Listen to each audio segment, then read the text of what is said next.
What's going on, guys, and welcome back to another video. I just got home from work, so still in my work clothes. Let's go ahead and change that.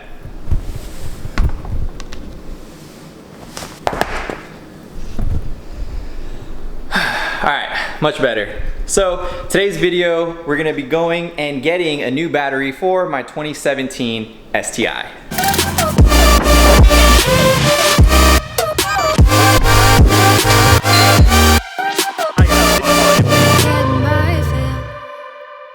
Some issues I've been having with the car is it's been hesitating to turn on.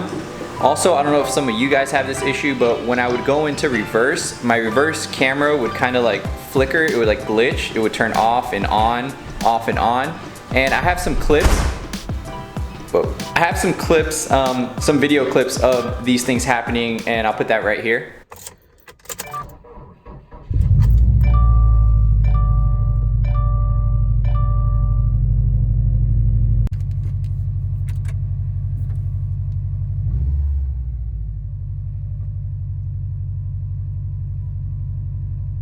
So I was debating on getting the Optima yellow top battery, but I figured I would call Subaru just in case to see if my warranty covers this, and come to find out they do cover it. So I'm gonna be going down there, having them change out the battery, and worst case, if that battery is still a low cold crank amps CCA, which I'll show you a picture right here. I believe it's 390 CCA is what the stock battery comes with.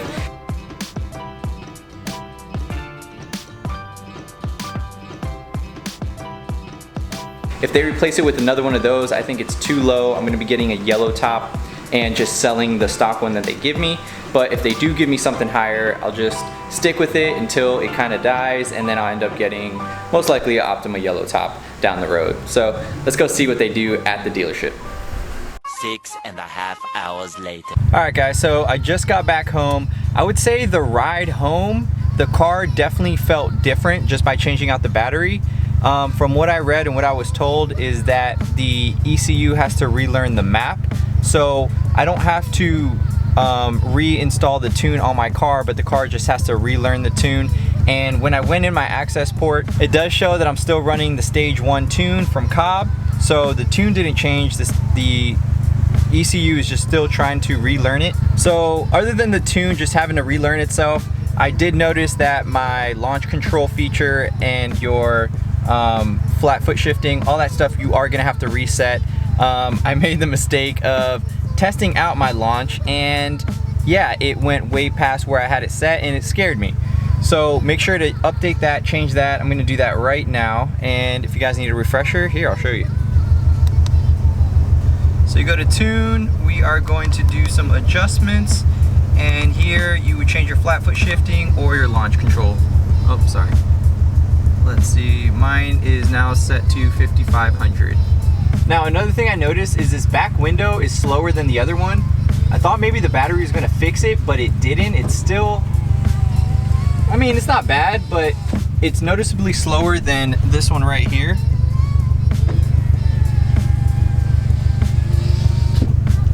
I mean, I guess that's probably one of the things only the owner is gonna know. Nobody else will probably notice it, but it bothered me a little bit. I thought it was gonna get fixed, but it didn't. So the other thing I wanna check right now is the camera. I did test it out already, and it is working now. It's not doing that whole glitch thing. So here, I'll show you guys.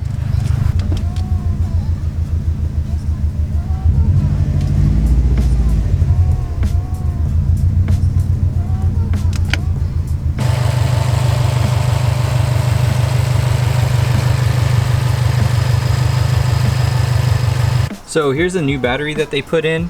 As you can see, Subaru says 30-month there, and it was all covered under warranty.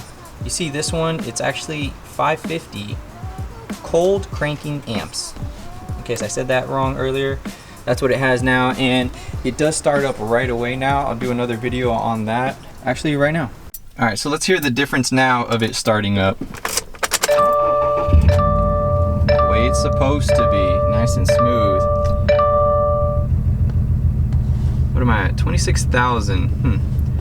In about 4,000 miles, I'll be doing the transmission fluid change for the diff change. So that'll be next, coming soon. So I just did it off camera, but another reminder, make sure to change your oil, or also just keep it topped off. Check it frequently. Make sure you're not running low. Yeah, also don't forget to change the date and your clock. Right now that's all wrong, so let's do that right now. Use this little button right here. We are going to navigate, push it in. All right, so we're gonna push it up till you get to this menu here. Press and hold enter to access the settings. And this is where you do all the time, date, display, and all that fun stuff, so. Oh, did it forget my anniversary? Oh, that is our anniversary. She remembered. Huh. What a keeper. Whoops. What did I do? Go back. My birthday? Oh. So it looks like the anniversary and birthday stayed the same. It's just the date and time that you got to update. So I don't know if the tech changed this or not, but every time I turn this on, oh, there it goes. It turns on automatically now. Before it wasn't. When I first got in the car, that wasn't automatically changing to inside air. It was outside only. Something small, but just another thing I noticed. But it looks like it's fixed now. The ECU must have learned my habits. But yeah, other than that, all my radio stations, everything else stayed the same. I think those were the few things you had to change. Actually, I just remembered. My windows, the auto, it wasn't auto in the beginning, but on my way home, it did change back to auto by itself. So I think the ECU just starts to relearn everything and everything starts going back to normal on its own, but there are a few things that you have to change on your own. Also, I forgot to mention, there was about 2 situations where my car would not start on me and I had to jump start it. And that was in the span of about a month. And it was funny, as soon as I pulled up to the dealership and I told them I wanted to get my battery checked, sure enough, the mechanic went to grab my car and it wouldn't start. So we had to jump it right there at the dealership. But there was no issues or anything with them giving me a new battery. They put it in right away. It was pretty quick. Yeah, thank you Subaru for that. As far as future videos, I do have a dash cam I need to install. I got some puddle lights, the side mirror puddle lights for my birthday I need to put on. And I'm thinking about doing top 5 mods for the STI now that I have some stuff done to it. So those are some future videos I'm gonna be working on. Also, I do plan on buying some brake pads and rotors. I feel like I need that to really complete the look of the whole wheel setup, of course along with some coilovers.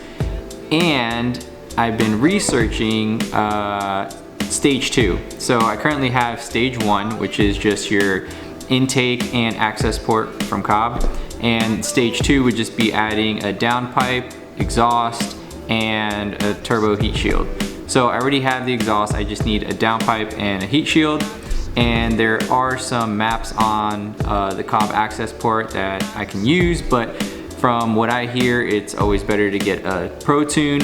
But if I do a Pro Tune, I do plan on going stage 3 shortly after, so I don't know if there's a point of getting it Pro Tune, then going stage 3, then getting another Pro Tune. So I'm debating on getting stage 2 just so I could see how that feels, run the OTS map on that for a little bit, maybe a month or less, then go stage 3 and get a Pro Tune right after that. But another thing, actually, I do need to go to the track to test out. I haven't been there since I've gotten to stage 1. I've been to the track twice while I was stock, but now that I'm stage 1, I haven't been there, so I definitely want to go there, see what kind of times I could get. And then of course, once I go stage 2, test that out, and so forth, stage 3.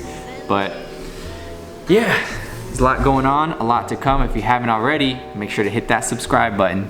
So more of the story, if the car runs like crap after you change the battery, it's completely normal. Don't freak out like I did. It just felt like a stock car again, and I never want to go back to a stock STI. We all know how horrible that feels. Well, that wraps up this video. Thank you guys so much for watching. If you enjoyed the video, make sure to give it a thumbs up, subscribe if you haven't already, and I'll see you guys on the next one. Thanks.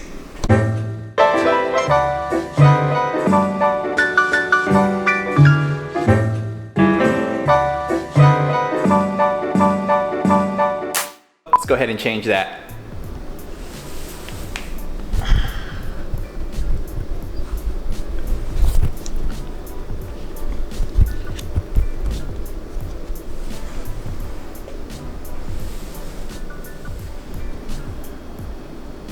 the stage 1 Cobb off the shelf